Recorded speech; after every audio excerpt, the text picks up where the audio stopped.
What is going on, everybody? It's KB. Before the episode starts, make sure you go check out StreamerSZN's brand new theme music. That's right.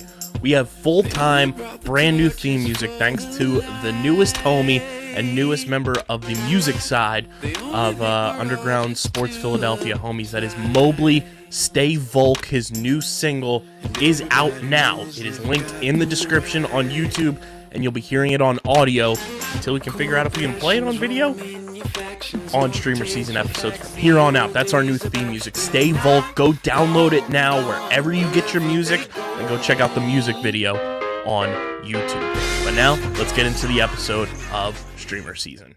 Philadelphia, baby, you're gonna love it. Best sports fans in the world. Actually, the worst, but that's what makes them the best. And showtime.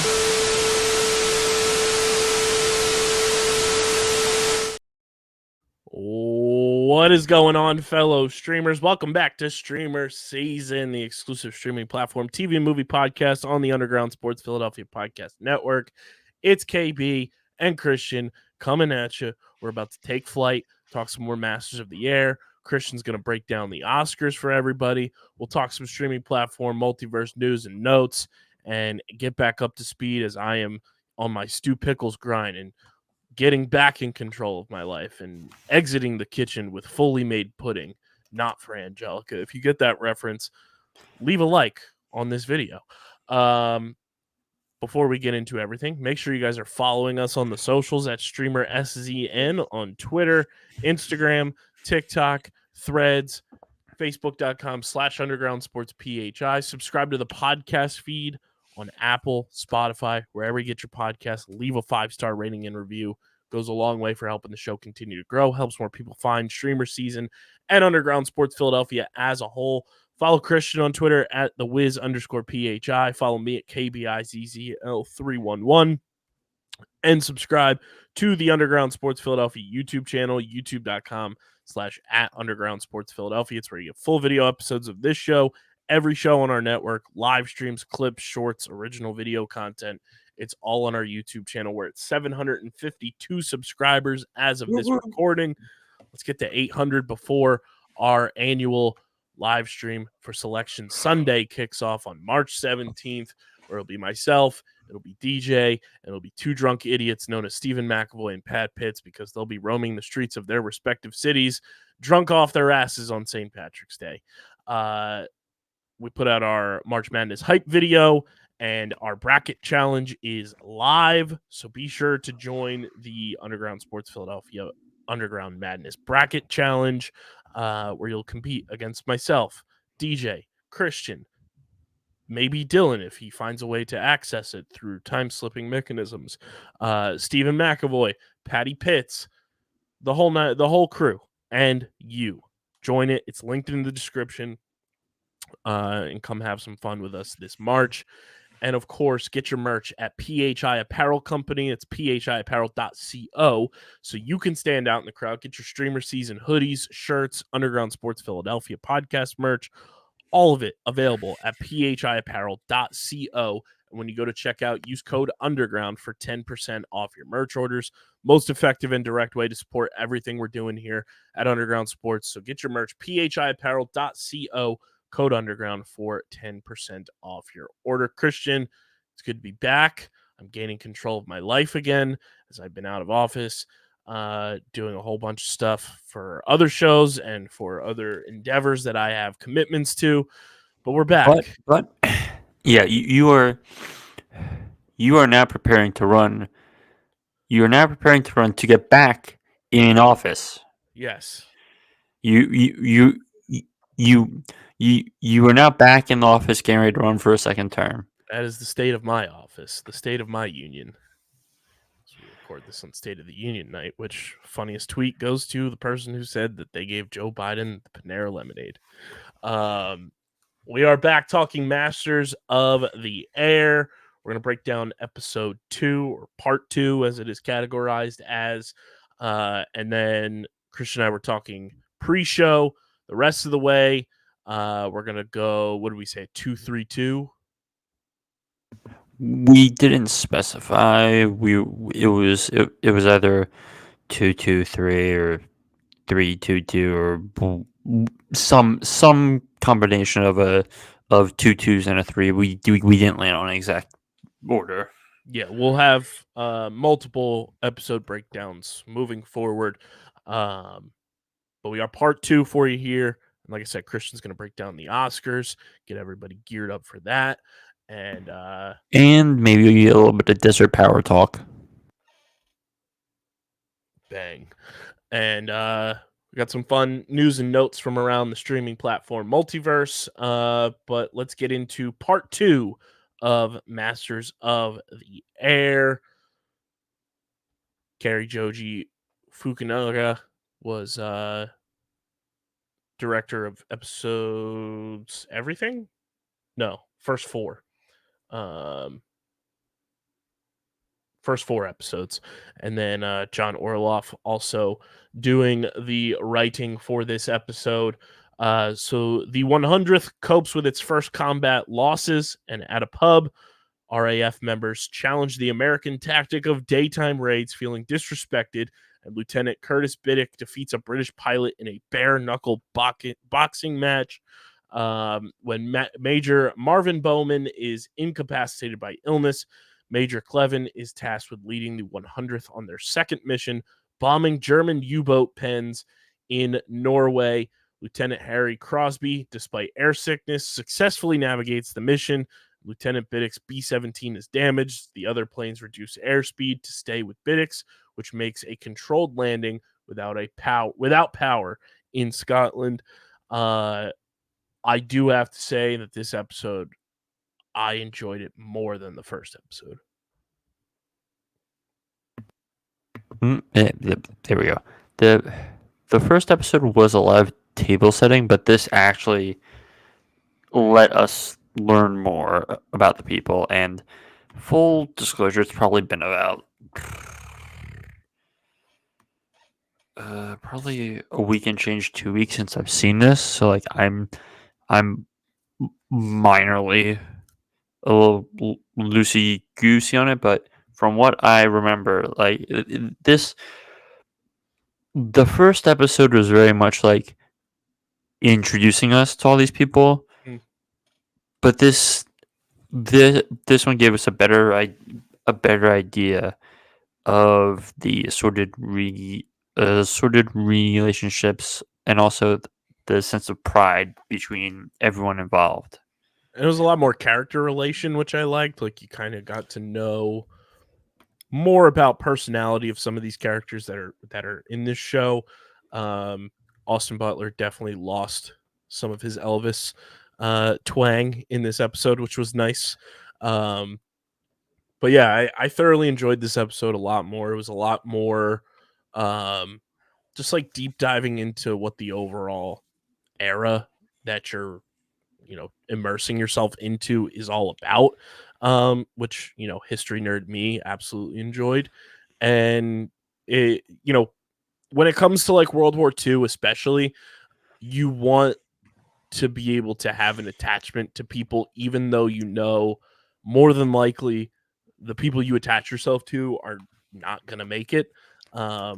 It's one of those weird conundrums, obviously, but I think with this show, the more that they're able to accomplish that, the better it will come across, and the more character relation you get, and the more connection you get to certain characters and everything is only going to enhance how much the viewing experience elevates itself with this show. Yeah, 100%.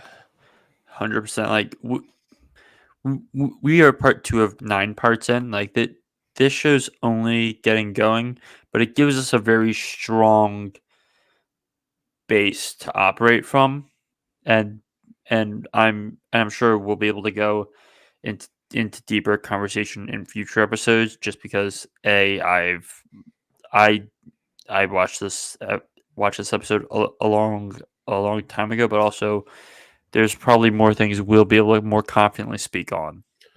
Yeah, and I mean, just in the general scape too, like for anybody listening that's ever gone to like the Holocaust History Museum in Washington, D.C., or, gone to like World War II museums and stuff like that, and you get like those immersive experiences where they hand you a passport of somebody and you follow along with their journey, and then you come to find out whether or not that person survived or not. Like, that's the odd beauty of World War II's era, is just the connections you make because you know the end result of everything already. But like learning about personalities and learning about people that were living during that time makes it such a fascinating time period, and it's why it's my favorite period in history to really like just full send nosedive into.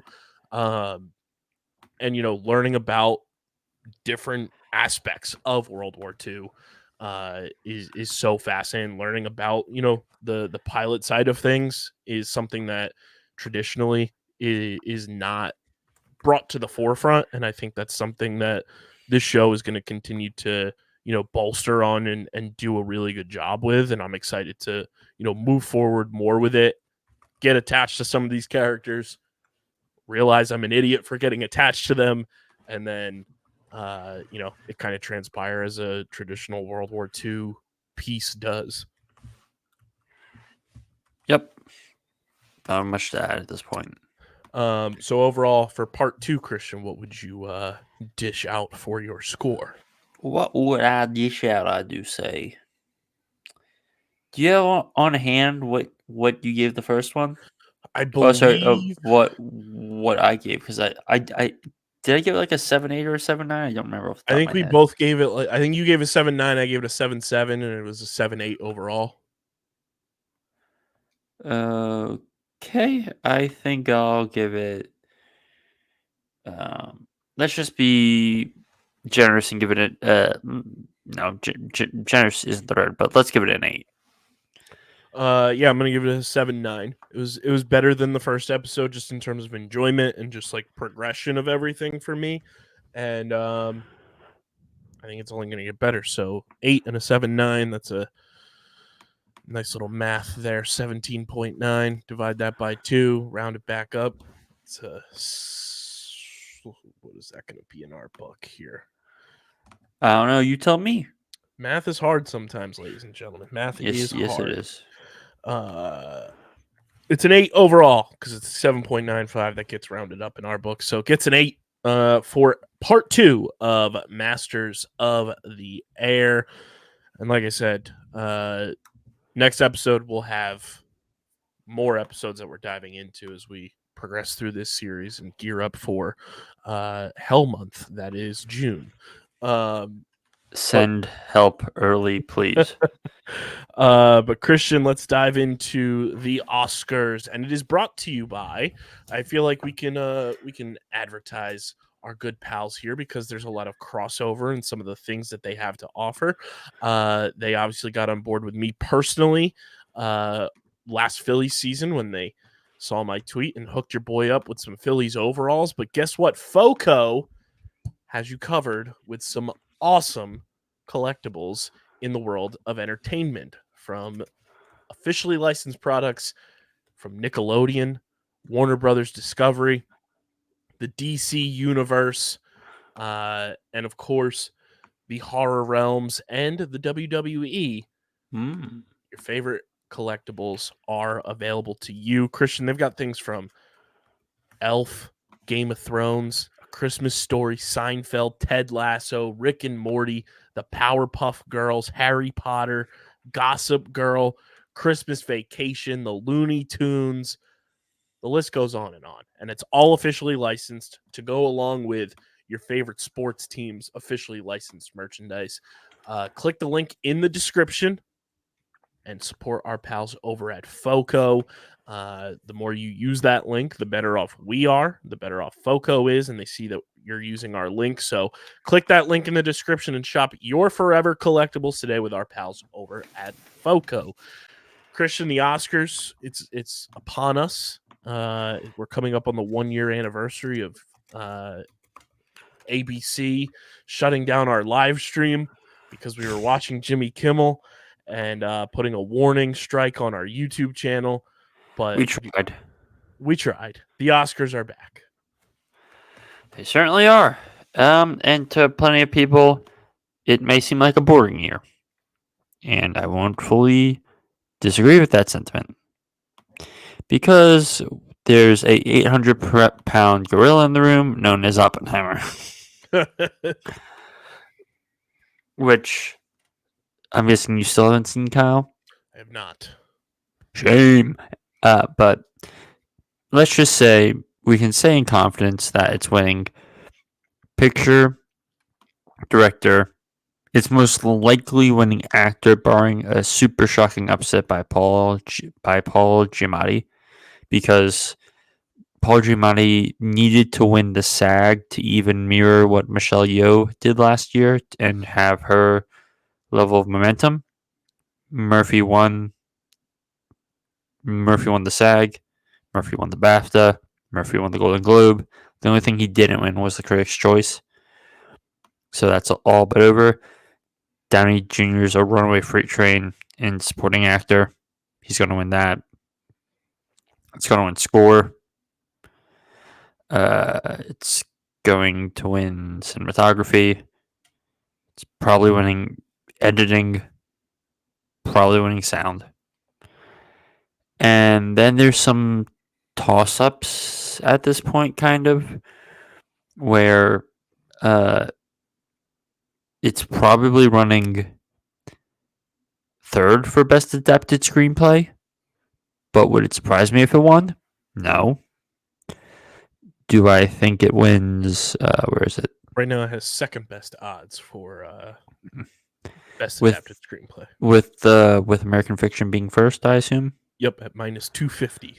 So there's some interesting conversations to be had about not betting on American Fiction because there's a correlation rate of about 50% between what wins screenplay and the specific precursors, but also screenplay typically goes to films that people aren't comfortable recognizing in other spots, which American Fiction does fit that bill.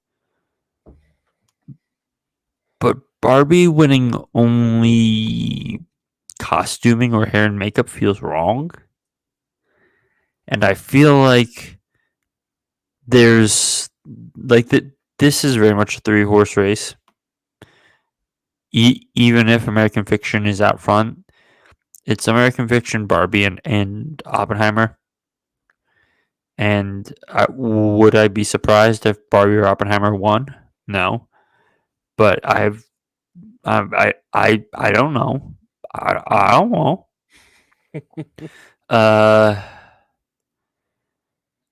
Yeah. So there's a bunch of awards that are basically already over now. There's some races that are very much still going.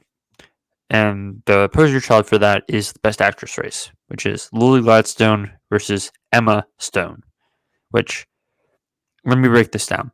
Lily Gladstone in Killers of the Flower Moon, which, Kyle, I'm assuming you haven't watched because it's a 3.5 hour Martin Scorsese movie on Apple TV. And then Emma Stone is in Poor Things, she is one of the most wild performances you will ever watch in a very wild film. But they both won a Golden Globe. Emma Stone won the BAFTA, but the BAFTAs have kind of become controversial in terms of their nomination process. Lily Gladstone won the Golden Globe. She won the SAG. I forget if she won Critics' Choice or not. I don't think she did, but she's currently on the Michelle Yeoh path from last year, and there's a chance that Emma Stone already has one Oscar. Do I think people will be opposed to giving her a second one? No, but there's more narrative around Lily Gladstone, and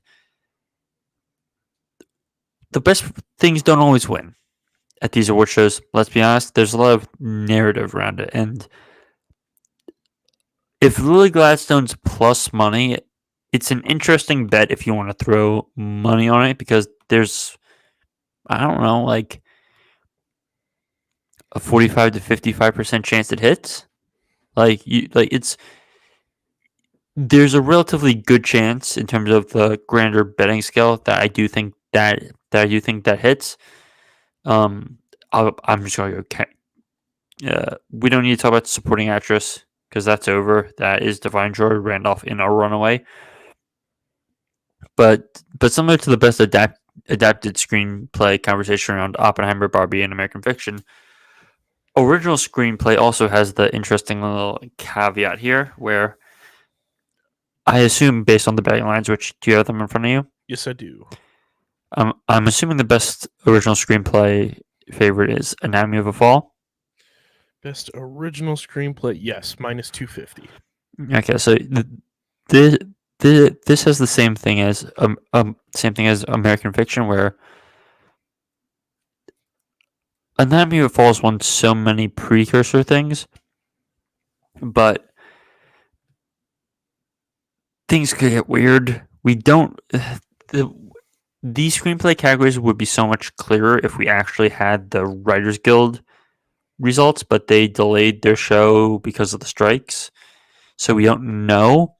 And the thing that complicates it is they had Barbie an original screenplay, and Barbie here is an adapted, and they also don't have screenplays from non guild members, so movies like Anatomy of a Fall are not up in the Writers Guild. So the two kind of movies lurking here in screenplay is the Holdovers and Past Lives. Mm-hmm. And what are odds on Holdovers right now? Holdovers is plus 200, and Past Lives is plus 500.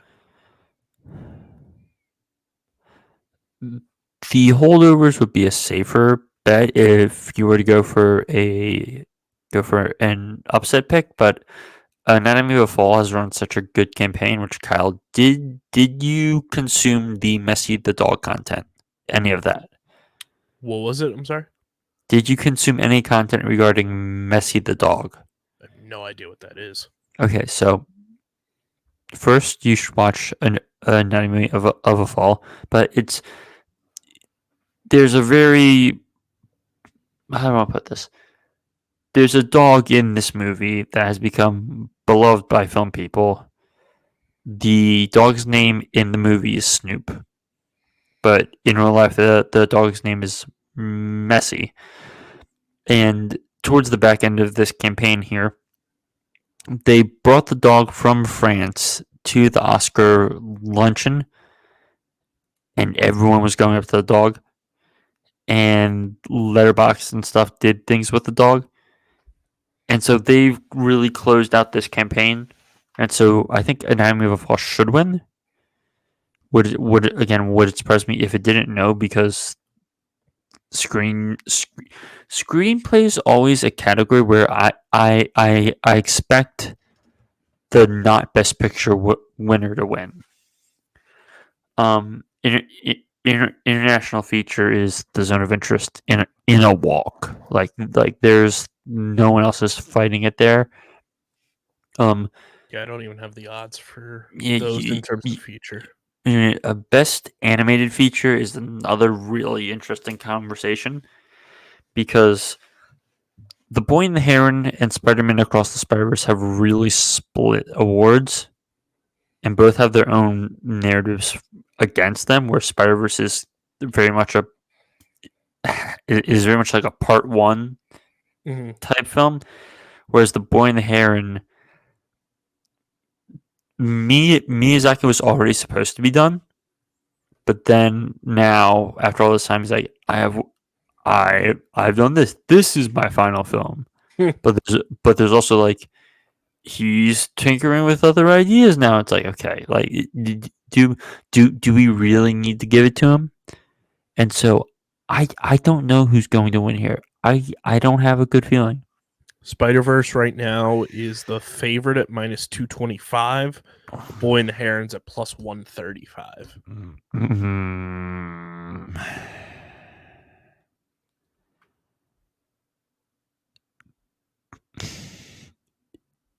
I don't know if Spider-Verse really is a minus 250 favorite,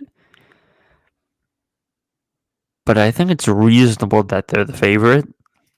Yeah, minus 225 is what I have it at. Well, still, like it should be like minus 180 or something, because I don't think the gap's that big right now.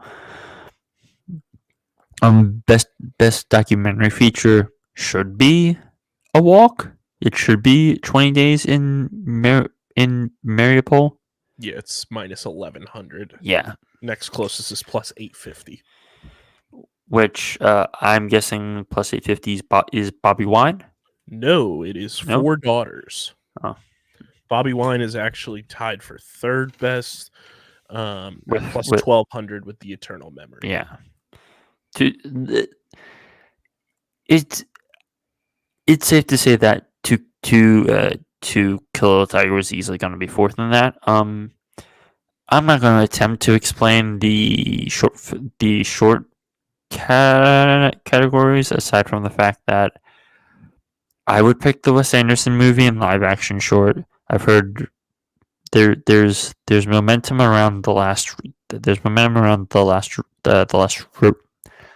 repair shop and best documentary short right now, though. To plus 175. Is that the current favorite in No. documentary short? The ABCs of book banning is at minus 200. Like documentary short is an interesting one because Christ. Nine and Y Pow. I'm sorry if I butchered any Chinese there. But that director has some heat right now because his first feature-length film premiered at Sundance, and it got good praise, and I think it got picked up by someone. I don't remember who, but his film could be a little sneaky there. And then I think War is Over is the favorite in best animated short, right? Yeah, it's at minus 125, and Yeah. then Letter to a Pig is at plus 110. Yeah. We're original song. It's a walk for the Billie Eilish song. I wish it was. Yeah, I wish it was gonna be I'm Just Ken, but production design's a battle between Barbie and Poor Things. So the central conversation here is, how do production design and costume design split? Because what we're looking at here is Barbie and Poor Things are splitting these two. And it's probably Poor Things production design, Barbie costume design, and that's production design for Poor Things. They're the favorite at minus 200, Barbie at plus 140. And then costume design, Barbie's at minus 150, Poor Things at plus 100. Now, the whole thing here is, would it surprise me if Barbie won production design? No. But what Poor Things does in terms of building a world out of a semblance of reality, where Barbie's, this sounds sacrilegious, but the fact that Barbie created a global pink paint shortage is something else. But Barbie should be locked up for costume design, if not for also the reason that the costume design is done by Jacqueline Duran, who is very well known at this point, which some films people may know her for. Can I interrupt you for a very hilarious tweet from a Philadelphia sports reporter? Oh dear. It's a good funny.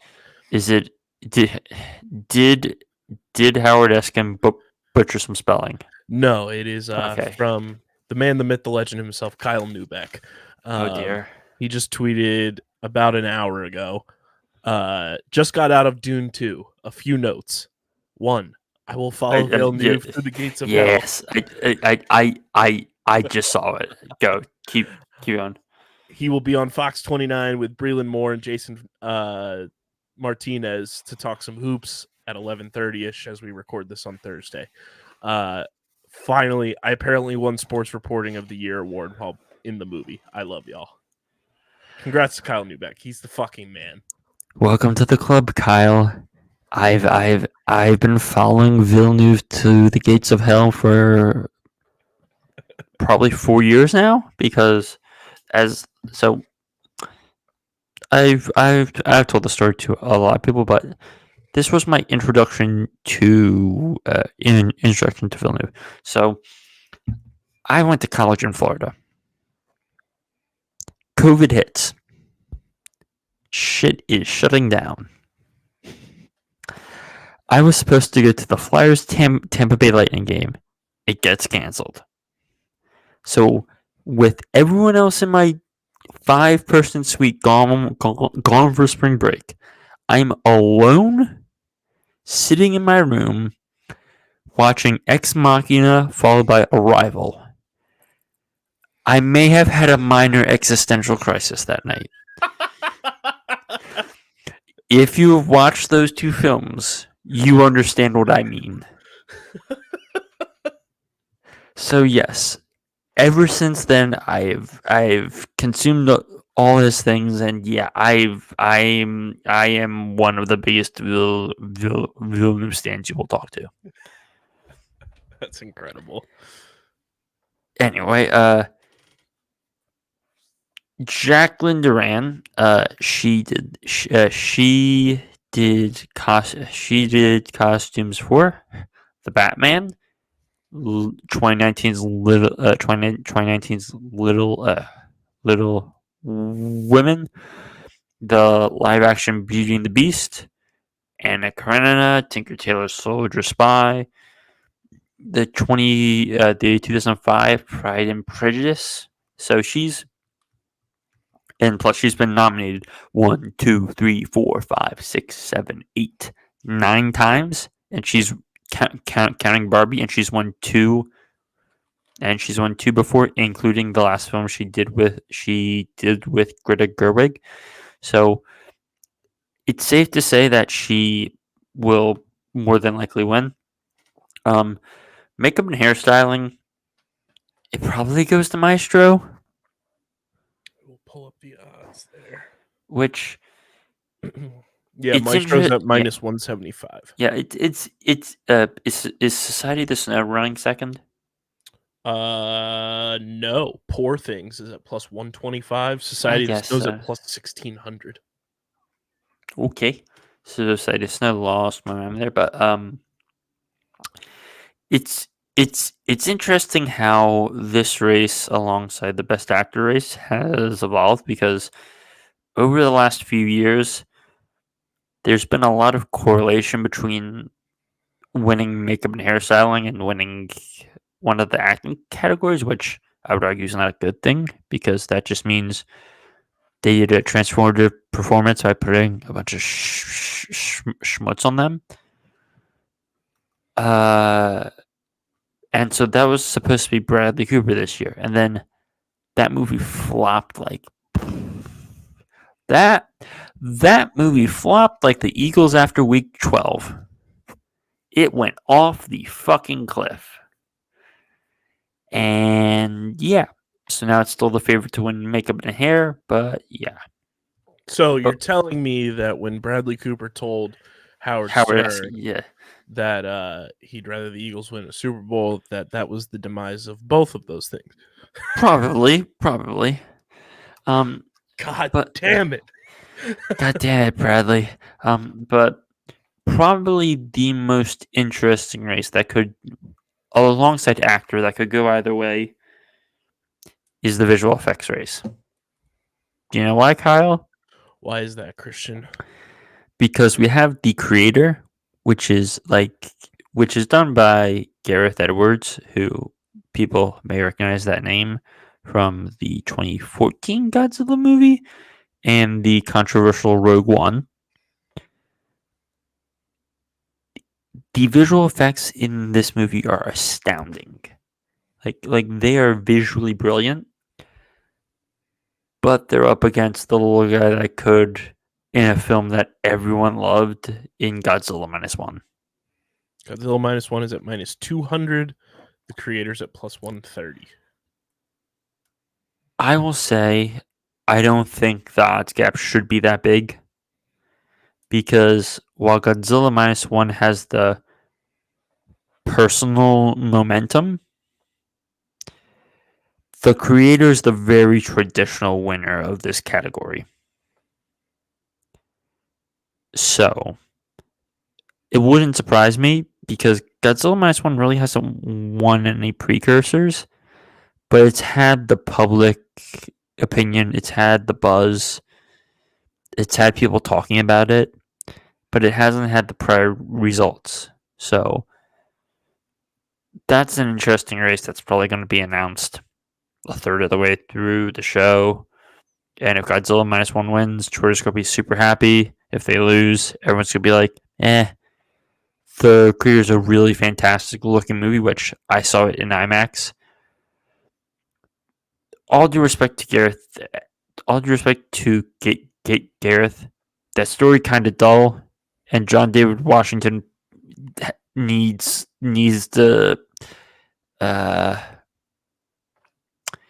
Why can't Kyle? I need your help here with a comic book thing. Stealing someone else's powers. I don't know why Stolen Valor was the first thing that came into my head, but Aye, Captain.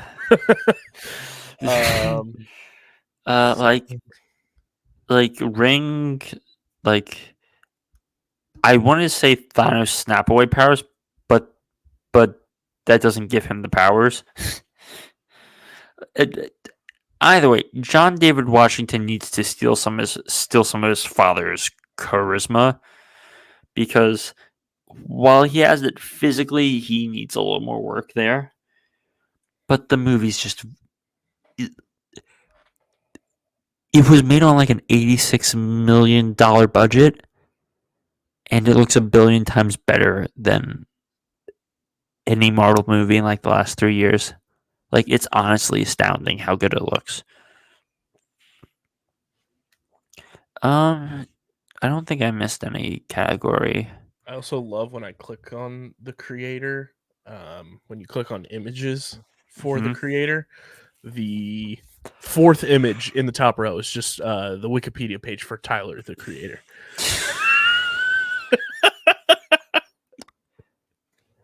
The movie was not ideal from an SEO perspective. I think we can both agree on that, Kyle.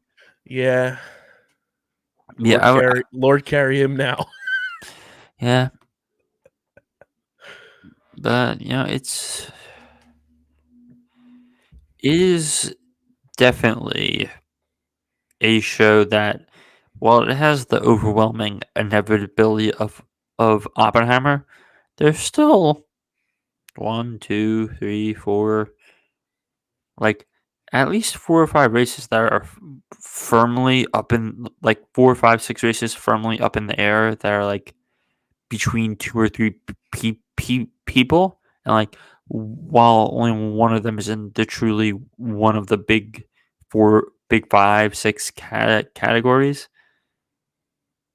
it's still gonna be a good show, and Kimmel's hosting, so I trust Kimmel do a good job and not pull a Joe Coy. Which I forget. Did we talk about that? I think so. Yeah, because that was rough. My guys, next year, make John Mulaney the host. That's all I'm asking. Make John Mulaney the host. It will do immaculately. But yeah, I think that's a wrap up in terms of Oscar stuff. You are very much not as deep in this malaise as I am, to the point where I see a trailer for Sing Sing, which is a movie coming out in July, and I'm like, Coleman Domingo, congratulations on your Oscar. Because if you know how much people love Coleman Domingo, the fact that he got nominated for a not great movie this year, but for a good performance, and he gets to flex his acting chops in this heartfelt A24 film, which the key thing being an A24 film that had good reviews out of the Toronto Film Festival last year. It feels like we're getting a Coleman Domingo push because right now, if you look at the films planning to come out the rest of this year, there's not a lot of sure things, and even if you look at something like Francis Ford Coppola's Megalopolis, which if it hits could be like this year's could be nominations wise similar to Oppenheimer. But knowing Francis Ford Coppola, it could just as well flop so unbelievably hard that it becomes like Babylon was, which I love Babylon, but Babylon got 2 nominations and won 0 things. Yeah. So yeah, we've covered all the Oscars ground basically. And But speaking of our hell month of June, we were talking about the shows coming out in June. Well, we got to add this to the list because I certainly want to watch this. I just didn't get the opportunity to see it. But The Boy and the Heron comes to Max in June. oh, lovely. Oh, how many Miyazaki films have you watched, Kyle? Off the top of my head, I don't know. Okay, because I would say you need to do some Miyazaki watching to best comprehend what he's doing in that film. Let's see.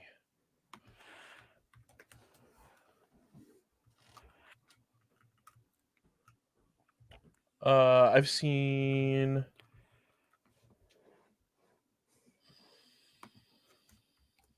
3. Okay, that's not bad. Spirited Away, Howl's, Spirited Away, My Neighbor Totoro. Totoro. Yeah, words. And Ponyo. Words 11:40 at night. And Ponyo. Okay. I can recommend 1 to 2 more you can watch on Max to just have the full experience heading into it. But okay. But yeah, I wanted to see The Boy and the Heron. Just poor timing of my theater going abilities. But yeah, we'll add that to Hell Month. We're gonna make June a whole branded month, and it's just gonna be fire and hell and fun. I survived the streaming hell month. And all I got was this t-shirt. Yeah. PHI Apparel Company, let's ride. We're gonna make like tour posters. Oh yeah. But yeah, the Oscars this Sunday. We'll see how it all shakes out. But without any further ado, let's get into everybody's favorite segment.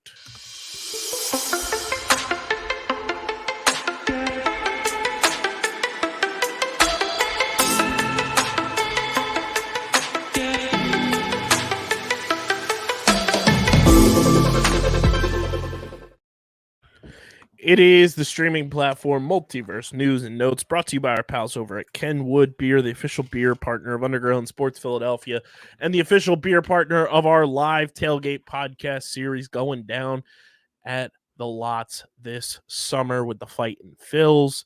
That kicks off on March 30th. Saturday, March 30th. We'll be there for opening night with Kenwood Beer and a bunch of other partners and a bunch of people, including myself. Christian will be there. A whole lot of people will be there. You can go to kenwoodbeer.com and use the Kenny Finder to see who's got Kenwood Beer on tap in the Philadelphia, Pittsburgh, Maryland, and New Jersey areas. And South Jersey, let me tell you, it's getting closer and closer to where I am here in Vineland. Just check the Kenny Finder this week, and they have infiltrated Glassboro. They've infiltrated Washington Township. So they are making the rounds and getting ever so close to Vineland and Millville and Cumberland County, and I can't wait to share Kenny's with everybody. You can also go to the Kenwood Beer store and get your St. Patrick's Day merch, because I got the Kenny Green sweatshirts, T-shirts, the pint glasses, and they're just beautiful. Just beautiful merch. KenwoodBeer.com. Got to be 21 or older to do so. And, of course, please drink responsibly. Christian, the news that has infiltrated my timeline the most, and I feel like everyone's timelines, was this past weekend. Sydney Sweeney hosted SNL, and she's all over everyone's timelines. Yeah, she's all over everyone's everything for a lot of reasons. Valid. How do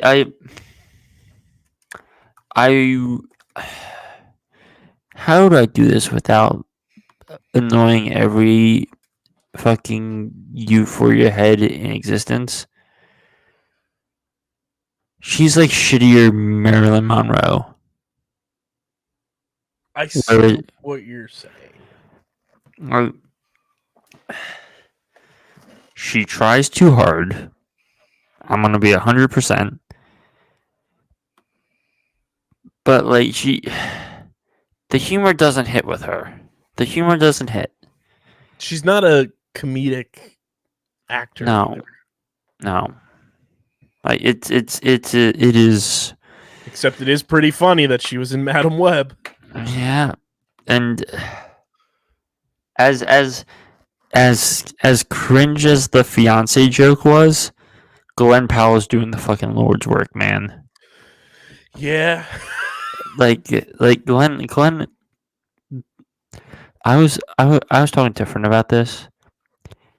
Glenn Powell, right now, in terms of charm and handsome, is in the like kind of prime George Clooney slot, where I'm like, you are charming, you are handsome, and I'd love to just sit and hang out with you. Because that's a space that Clooney at his peak, specifically like around the Ocean's films, that's the one that sticks out to me. And he's probably the biggest mass populist star, I would say, at this point among actors, because as much as I love Chalamet, I think he's a little too artsy for some people. Yes. Which is sad because he's brilliant, but Glenn also has the Top Gun bump, so I don't think it's fully fair. Yeah, that's true. Speaking of SNL, the host before Sydney Sweeney, Shane Gillis, has a new series coming out on Netflix May 23rd. The Tire series debuts. That's going to be fucking hilarious, and I can't wait. Yeah. We shall see. I thought Shane Gillis, also, speaking of SNL, was one of the best SNL hosts we've had in a long, long time. Putting Shane's own personal controversies aside, I do think it was a good change of pace. Yeah, it was very funny. I think they did it the right way, and it was a smart move by SNL to do it, and a smart move by Shane to go through with it. Yep. Moving right along, your boy Villeneuve, he's got 4 films in the works, Christian. 4? According to the Hollywood Reporter. Dune Messiah. Yes. Rendezvous with Rama. Cleopatra. And a secret project. Oh, fuck off with the secret project bullshit. Like, no, stop. Like, we very much know, and we have known for approximately, I don't know, 8 months about the other 3. The secret project here's the quote, needs to see the light of day quite quickly, but all these projects are still being written. We'll see where they go. I have no control over that. First of all, I would like you to go to Secret Project Hell because I don't need to deal with Villeneuve's Secret Project because he's literally talked about wanting to do Rama and Cleopatra since I don't know, about 2021. So those aren't surprising at all. We know Rama is most likely his next film. Dune Messiah, he's gonna wait like 3, 4, 5 years because because between the first Dune book and the second Dune book, like 12 years passes. So Timmy somehow has to look older. I don't know how that will even be possible, but You know how you do it? You send them to that Wonka experience in Europe. True. Let him inhale the air that was in that warehouse. True. Did you see that's getting like an indie film adaptation? I mean that just makes me think of the Winnie. That just makes me think of the Winnie the Pooh shit. Yeah, Which that's its own little fun. That's its own little funny thing. I would be remiss to not give you the floor to spew about Dune 2. We did it, motherfuckers! We did it! We waited, and they finally put the fucking film out, and it's glorious. I've seen it twice. And when I tell you, Hans Zimmer hitting that low growling bass on the big fucking IMAX screen, Javier Bardem being at first hilarious, but then you realize tragic religious fundamentalist, Josh Brolin showing up for like 15 total minutes of like him maybe of him actually being on screen and him just being hilarious. And also, even though people are going white savior movie, no, Dune's not white savior. If Frank Herbert is telling you to be aware of charismatic leaders, Kyle, it's almost like that's something that could be it's almost like the idea of Dune is very applicable to, I don't know, the last 8 years of American politics. You know, maybe people from the 1960s were actually right about shit, you know? The one of the funny stories that came out of Dune 2 was the popcorn bucket. Well, adjacently, the popcorn bucket, yes. But speaking of popcorn, I don't know if you saw this, and I know they put a very funny like stats graphic out about it. Did you see how many buckets of popcorn Dave Portnoy ate at Dune 2? No, I'm scared. He had 4 large popcorns for Dune 2. 4? 4 large popcorns. Did you just dump them on the floor of the fucking theater? So apparently his movie theater in Miami, when you run out of concessions, you can order on your phone and they just bring it to you. And he had 4 large popcorns. He also was going to dress up for Dune 2 and had bought straws to put into his nose. But he stuck the straw so far up his nose that he caused himself to have a ridiculous nosebleed and kiboshed dressing up for Dune 2. Oh, lovely. Yeah. The dietary guidelines for Americans recommends adults limit sodium intake to less than 2,300 milligrams per day. Yeah, 4 large buckets of popcorn at the movies is 10,600 milligrams of sodium before the butter even goes on it. There's a reason I don't eat movie theater popcorn anymore, and I just eat M&Ms. That had me cracking up. It's also very funny that Dave Portnoy is like big sci-fi guy. He loves Dune. He loves Star Wars. Well, I say this with all due respect. Star Wars compared to Dune is normally bullshit. But also, like, Star Wars doesn't exist without Dune, and Which Dave acknowledges. which my favorite hilarious thing is the Star Wars people coping about how Villeneuve should do a Star Wars film based on how Dune is, and then the uneducated idiots on social media saying that Villeneuve is just copying Star Wars. And it's like, brother,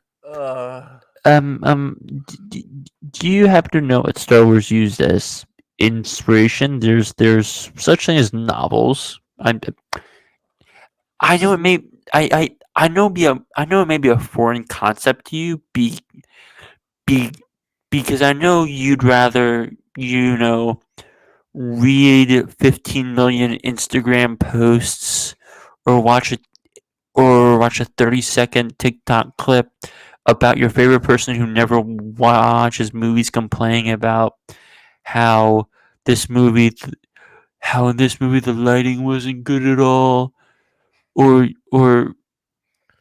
the art of sitting down and reading a 400 to 500 page book is lost on your Zoomer ass. All right, go fuck off and drown in the Atlantic or something. I don't know. One other, because Dave brought that up on Robbie Fox, who would love to have on this show on his podcast, My Mom's Basement. He had David Desmalchin on, so definitely go check that out. It's a great interview. But speaking of guys who have been in superhero movies, Thomas Hayden Church thinks that Sam Raimi and Tobey Maguire are going to make Spider-Man 4. Keep telling us that. Sure. Maybe if you guys keep saying it may actually come true for once. According to comicbookmovie.com, yes. Tim Blake Nelson will have a more comic accurate look as the leader in Captain America 4. Quote, I think people are going to be pretty excited about what this guy looks like, what he has to say, and what he does.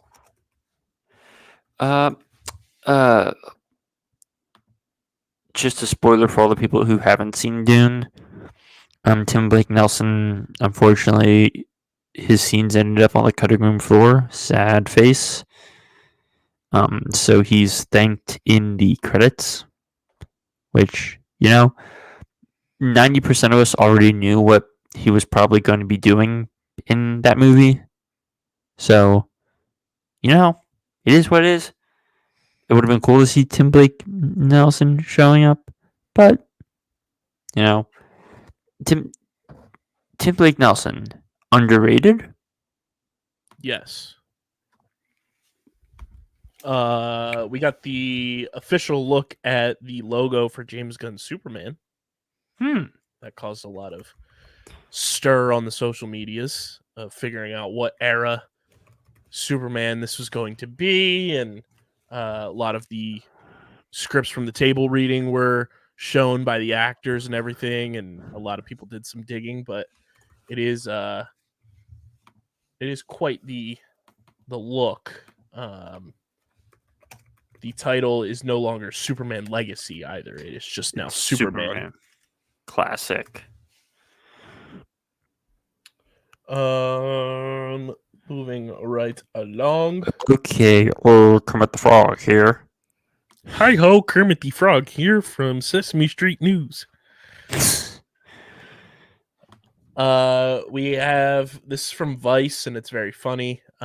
New study finds that AI models consistently escalated to war and would deploy nukes without warning in a series of conflict simulations. What does that sound like? Skynet? Terminator. I'll be back. The thing I have here, where is this at? I know we mentioned it there, but it is very fucking funny, that Wonka experience from Europe. Yeah. Those videos had me crying laughing. The fact that people signed up for that thinking they were going to get what was advertised you're an idiot for going. Yep.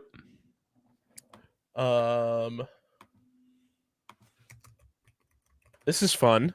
Terrence Howard has been ordered to pay nearly $1 million in back taxes and penalties by a federal judge. This comes after he allegedly threatened a DOJ lawyer and said it was immoral for the United States government to charge taxes to the descendants of slaves. Oddly enough, that comes from the Philadelphia Inquirer. Well, you had a good run, Terrence. Next time. Next time on Iron Man. Oh, wait, never mind.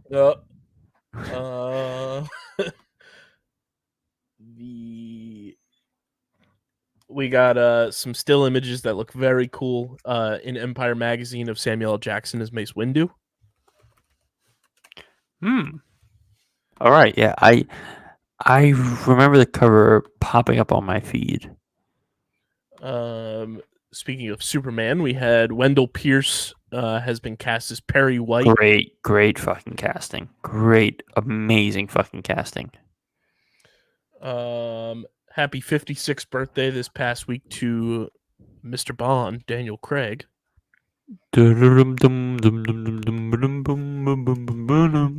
Oh, I've been seeing this a ton, and it's something that we should totally brainstorm for a future episode. I think we've talked about it briefly, but like future iterations of Knives Out and who you'd want to be in the cast. Because obviously Daniel Craig is the mainstay. We need one where everyone else are Muppets. I'm pretty sure that was a Twitter joke going around. We need that. Do you know how funny that would be? Oh, it would be fucking hilarious. Oh, I need Daniel Craig just talking to Fozzie Bear in that southern drawl. No, I want us to imagine Daniel Craig being Michael Jordan into the Looney Tunes world, and him talking with Foghorn, and him having a conversation with Foghorn and Leghorn, and we just like we Knives Out : who framed David Zaslav. I said. No. I said. Oh, that's so good. That's hilarious. But yeah, leave it in the YouTube comment section.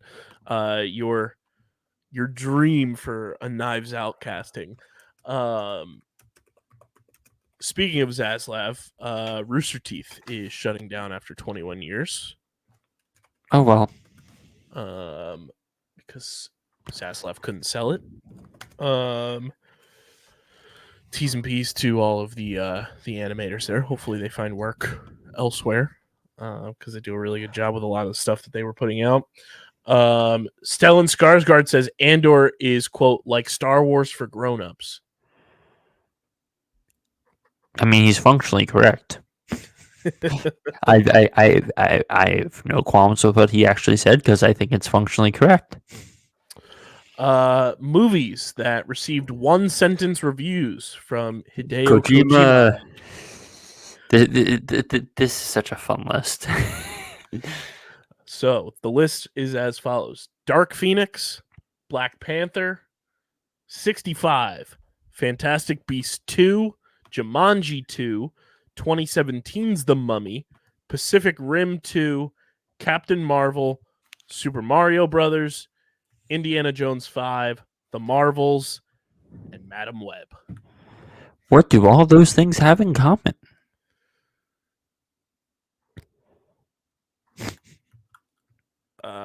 One Not word great, reviews from Kojima.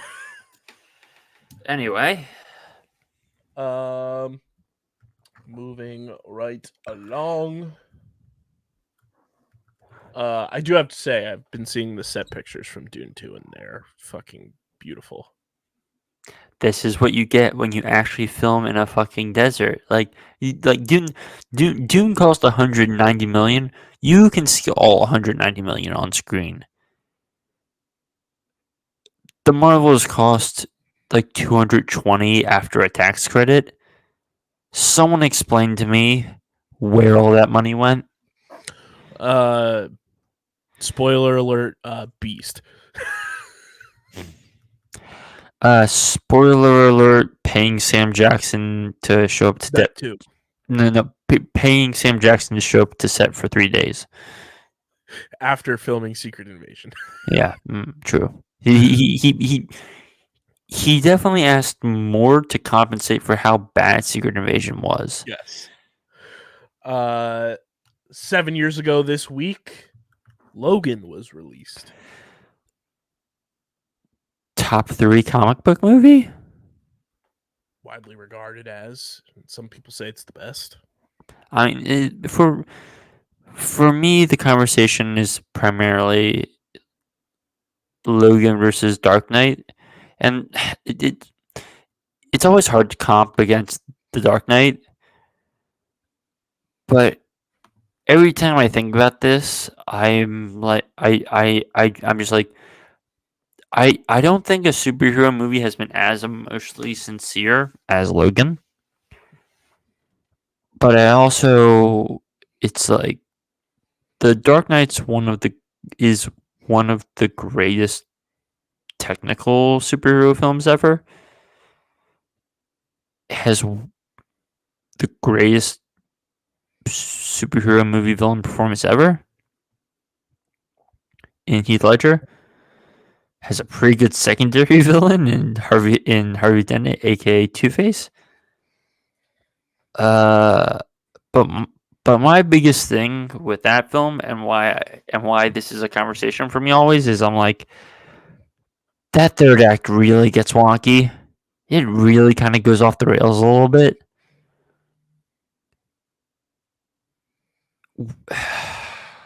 Where you stand on the third act of The Dark Knight? It's been a while since I've seen it. But it is one of my all-time like favorite, not only comic book movies, but it's in my top like favorite movies. Yeah, I can see where you're coming from, where it does get a little wonky, but like I feel like that's almost the beauty of a superhero movie to a degree. Like, and it's not so wonky that like it's unwatchable. No, not at all. It's kind of just like he breaks out of the police station, and like you're kind of running on 3 wheels at that point, where you have the Harvey Dent stuff, you have the Bruce Wayne stuff, and then you have basically the Joker running a prisoner's dilemma experiment. Mm-hmm. And that's where it kind of loses me, where I'm like, huh? Like, what? How have we actually ended up doing this? I think what they were trying to do was just play more into a more overarching Two-Face plot line. Yeah. Where it's like, oh, you got 2 sides, just like Two-Face has 2 faces. But yeah, love The Dark Knight. And speaking of Batman, 2 years ago this week, The Batman was released. Great movie. Saw it twice in Dolby. Do we know? I could be sounding very stupid right now. Do we know when The Penguin is coming out? I believe it's the fall. But it's set for this year. Yeah, it just says 2024. Yeah, like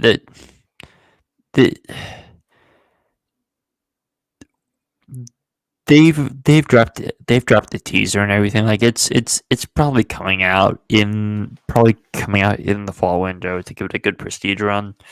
You know. Yeah, it's saying late 2024 on Wikipedia. 8 episodes for the Penguin. Lovely.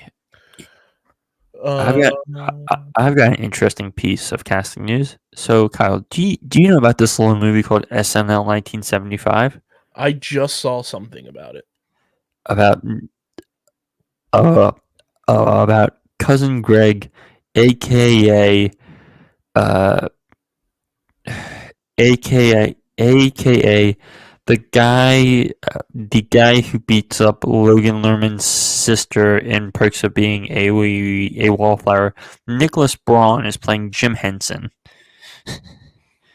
which the SNL 1975 is quietly turning into a film where it's just how many under 35 actors who are who we've kind of seen before, how well can they play famous people when they were young? Mm-hmm. And this could be a fucking shit fest, or it could actually be an amusing movie. I'm not sure which right now. Yeah, I just saw the Jim Henson thing, and I was like, oh, okay. There, Ben Affleck is making a sequel to The Accountant. Is Anna Kendrick coming back as well by chance? That's interesting. Chris Evans says that Captain America: The Winter Soldier is his favorite MCU movie that he's been a part of. That doesn't surprise me. It's also probably the best non-Endgame MCU film.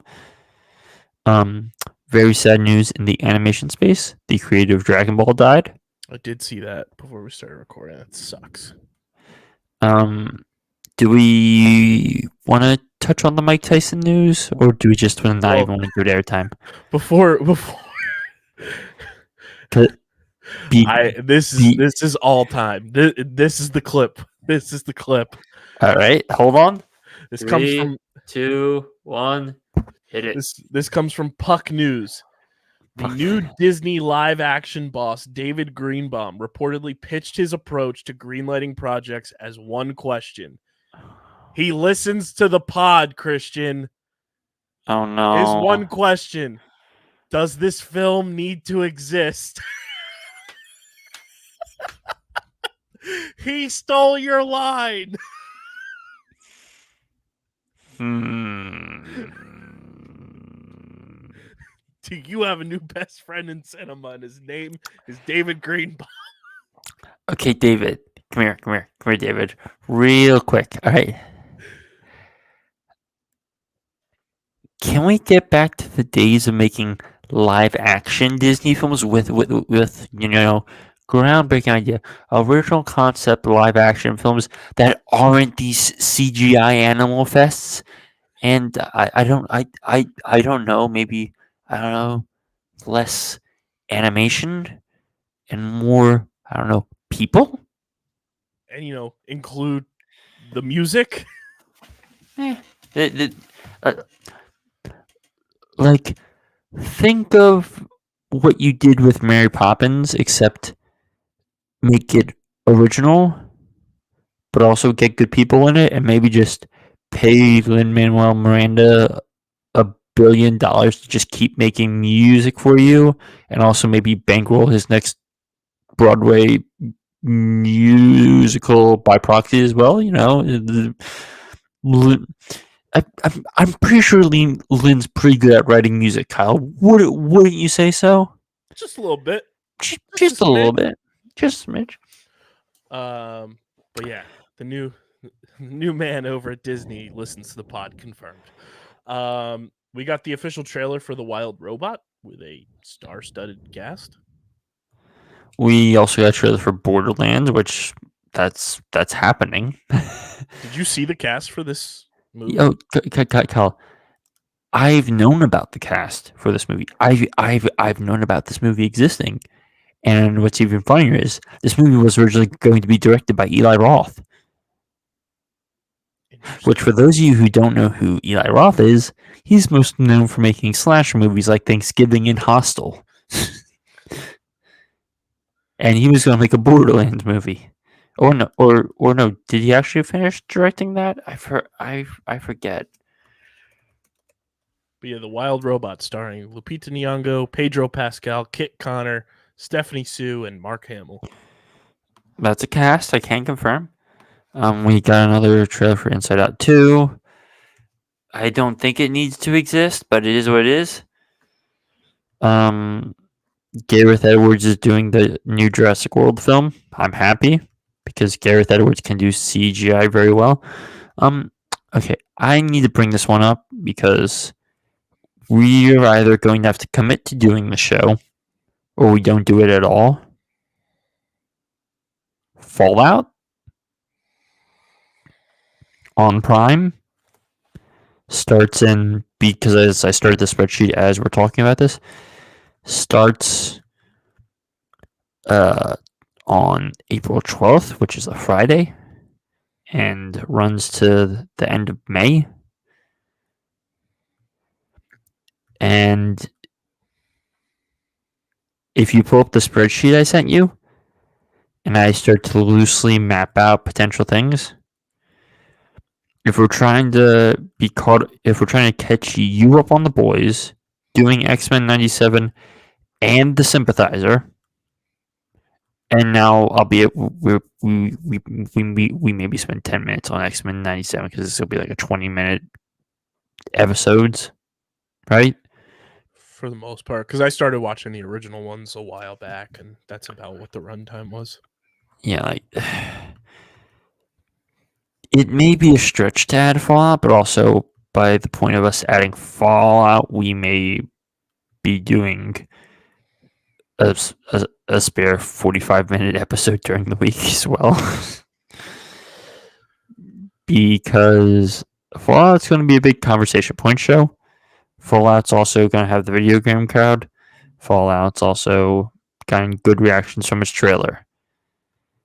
And Fallout's also, like it'll give us 1, 2, 3, 4, 5, 6, 7, 8. It's only 8 episodes, and like it'll be a conversation point show. So I'm just throwing that out here because X-Men 97 it won't be that busy of a load, thankfully. Mm-hmm. And also it'll just be more fun for us. Because once we wrap up Masters of the Air and we're going on The Boys, like we could do a separate The Boys pod, and it's just Sympathizer and X-Men 97. No, just thought I'd bring it up because we got another trailer and we've had relatively good conversations surrounding that trailer. Kevin Spacey's playing the devil in an Italian movie. No comment. I love this quote from Kirsten Dunst. I don't know if you saw this. It is so real, and I just love her even more. She was asked. This comes from @Marie-Claire. She was asked if she would do another superhero film. Quote: "Yes, because you get paid a lot of money. I have 2 children, and I support my mother. Real as fuck. Hell yes. Go off, Kirsten Dunst." Add this one to the world-hitting David Zaslav. They're going to start trying to cut down on password sharing on Macs. Gotta love it. Gotta love it. One step forward, 2 steps back. The David Zaslav business model. I like this a lot. Only Murders in the Building season 4 will add Kumail Nanjiani. Yep, sign me up. Karen Sony says Deadpool and Wolverine will have a lot of cameos. Quote, well, yeah, we figured this out a long time ago. Well, when it's like Jennifer Gardner Electra is going to be in this, like, oh yeah, you're gonna kill their asses, all right? We know what you're doing here, buddy. Okay. There are a lot of surprises. Let's just say a lot of people travel to London. You don't say. Here's I'm teeing this up for you for a why does this need to exist? Oh no! We got to put Oh that on. no! We got to put that on a shirt. In development, according to Deadline, is a Twilight animated series.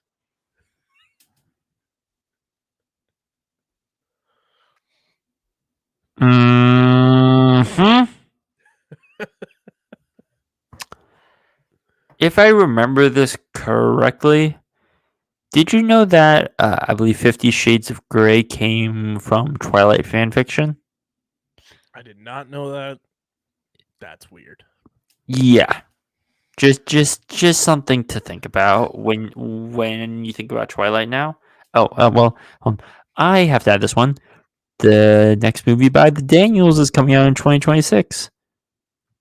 Let's go.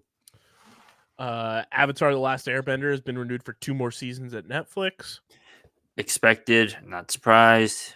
I've seen mixed thoughts on that show. Yep. Overly serious is one of the phrases I've heard. Yeah. James Gunn shares that the comic where Superman saves a suicidal kid is one of the inspirations for his Superman film.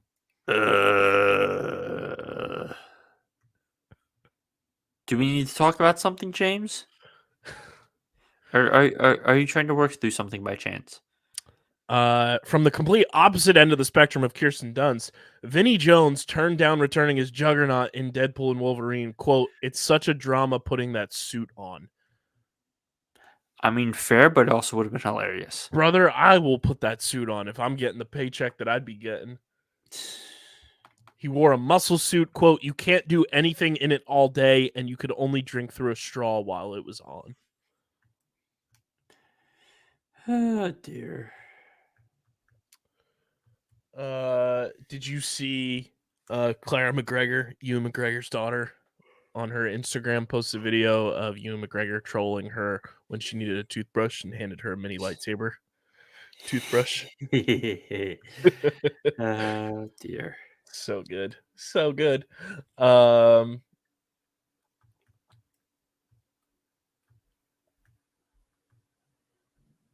Earlier this week, happy 68th birthday to Bryan Cranston. Wee. Easy there, Walter White. We have here. This is good. This comes from our pals over at Culture Crave and would be a good ranking thing for you, since I'm pretty sure you've seen every single one of these. Rank these sequel films: Dune Part 2, The Empire Strikes Back, The Lord of the Rings, The Two Towers, The Dark Knight, Top Gun Maverick, Aliens, Terminator Judgment Day. This is too many films to do this offhand. Okay, hold on. Let me pull up a notepad. Hold on. Start this list over again. Dune Part 2, The Empire Strikes Back, The Lord of the Rings, The Two Towers, The Dark Knight, Top Gun Maverick, Aliens, Terminator 2 Judgment Day, T2, okay. The Godfather Part 2, Dawn of the Planet of the Apes, Blade Runner 2049, Oh boy. Captain America the Winter Soldier, and Toy Story 2. Now here's the twist. I'm going to have you reveal your list on the next episode. Well, at least it allows me the opportunity to see the 3 movies I haven't seen on this list. Which are? Now, why would I name that for content reasons, Kyle? Valid. Let me just say one of these you would be surprised by. Okay. Well, okay, 2 for different reasons for each, and I'll tell you after we stop recording. Did you see Zack Snyder being an absolute doofus on Joe Rogan? I've chosen not to engage with any form of Zack Snyder in my life simply because the cult of Zack Snyder is the most unhealthy, uneducated, and unproductive group of people on the entirety of the internet, and they're not worth my time. He said DC is making Batman, quote, irrelevant by enforcing the no-kill rule. Quote, you're protecting your god in a weird way.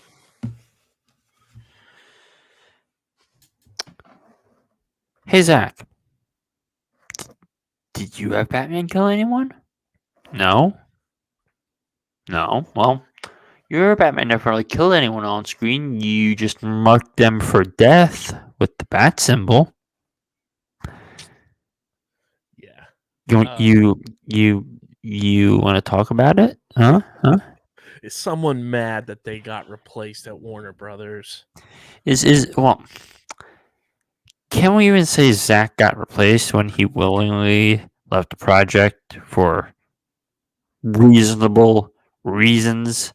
True. And then the entire venture falls apart to the point where about 6 years later, as everything has fallen to literal ashes, a fresh-faced, beloved director takes over.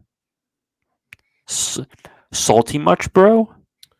I think you'll enjoy this. From Empire Magazine, George Miller says Mad Max is, quote, lurking in the background of Furiosa. George Miller is a fucking psychopath, and I love him for it.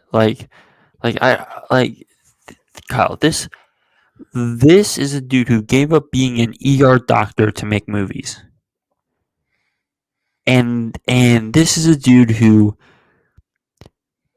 somehow in his mind has both Mad Max and he directed Happy Feet.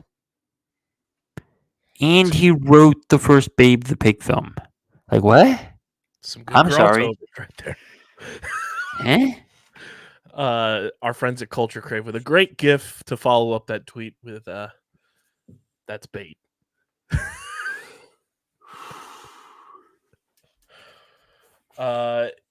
Is there anything I missed, Christian, that you had lined up other than King Kong is now in Call of Duty?